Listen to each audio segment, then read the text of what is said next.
दुनिया के लोगों ने कहानी गलत गढ़ दी, पूरी कहानी गलत बताई। अगर दुनिया के लोग सही कहानी बताते तो भतीजा और बुआ का संबंध खराब नहीं होता। कहानी गलत थी ना।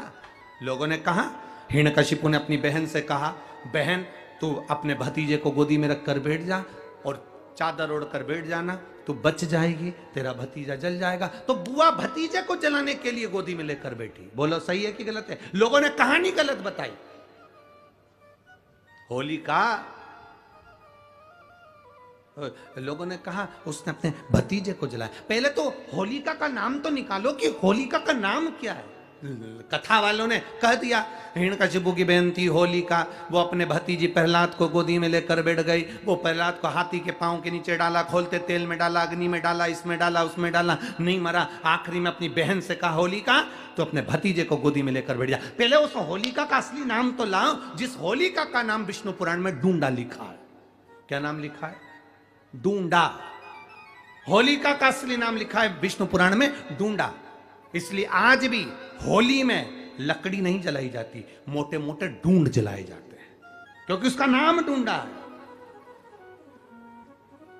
और डूंडा बैठी अग्नि में, भतीजे को गोदी में लेकर बैठ गई। उसके पास में एक ब्रह्मा जी की चादर थी, जिसको ओढ़ कर बैठ जाती थी तो आगी में जल नहीं सकती थी।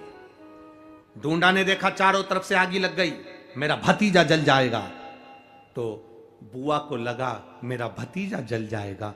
बुआ वो होती है जो दुआ देती है, बुआ कभी बद्दुआ नहीं देती है। और डूंडा ने अपनी चादर को उतारा, आगी चारों तरफ से लग गई। बुआ को लगा मेरा भतीजा जल जाएगा, तो अपनी चादर उतार कर अपने भतीजे पे डाल दी और बुआ खुद जल गई, पर अपने भतीजे को नहीं जलने दिया। ये कथा है, पर लोगों ने उसको पूरी पलट दिया, पूरा पलट दिया।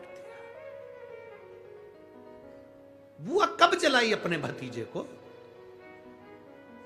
आप में से इतनी सारी बुआ बैठी हैं, कभी अपने भतीजे को अपशब्द कहा?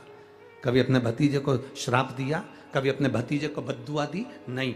जब भी बोलती हो मेरा भतीजा खूब फले फूले, भगवान कृपा करे, मेरे भाई जैसा नाम कमाए, मेरा भैया कितना नाम कमाता वैसा मेरा भतीजा नाम कमाए, तो भतीजे को चाहिए जब बुआ घर में आए तो अपने मम्मी पापा से कहना, पापा मम्मी 2 साड़ी देना, क्योंकि अब मेरी नौकरी लग गई है, मैं कमाने लगा हूं, मैं कमा रहा हूं, इसलिए मम्मी एक काम करना, 1 साड़ी पापा देंगे अपनी बहन को और 1 मैं दूंगा अपनी बुआ को। तो मम्मी कहेगी तू अपनी बहन को देना, बुआ को क्यों दे रहा है? तो कह देना अगर आज मैं दूंगा तो उसके भी भतीजे उसको देंगे। यह हमारे यहां क्रम चालू होना चाहिए।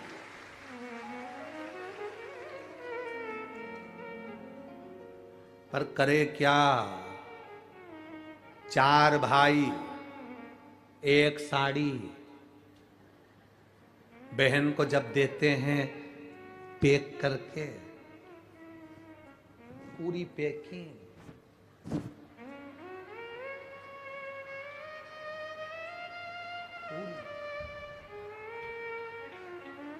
अच्छी बढ़िया वाली साड़ी। अगर ढीली ढीली दिखे तो उसमें कपड़ा भी फंसा दिए, कागज जोरदार, और पैकिंग करके, और 4 भाई 1 साड़ी।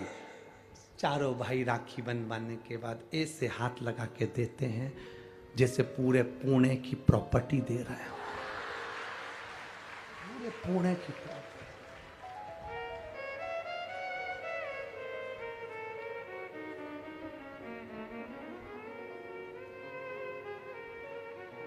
अब किसी ने पूछा कि क्यों रे चारों भाइयों ने मिलके 1 साड़ी दी? अभी हम एक ही तो घर में रहते हैं,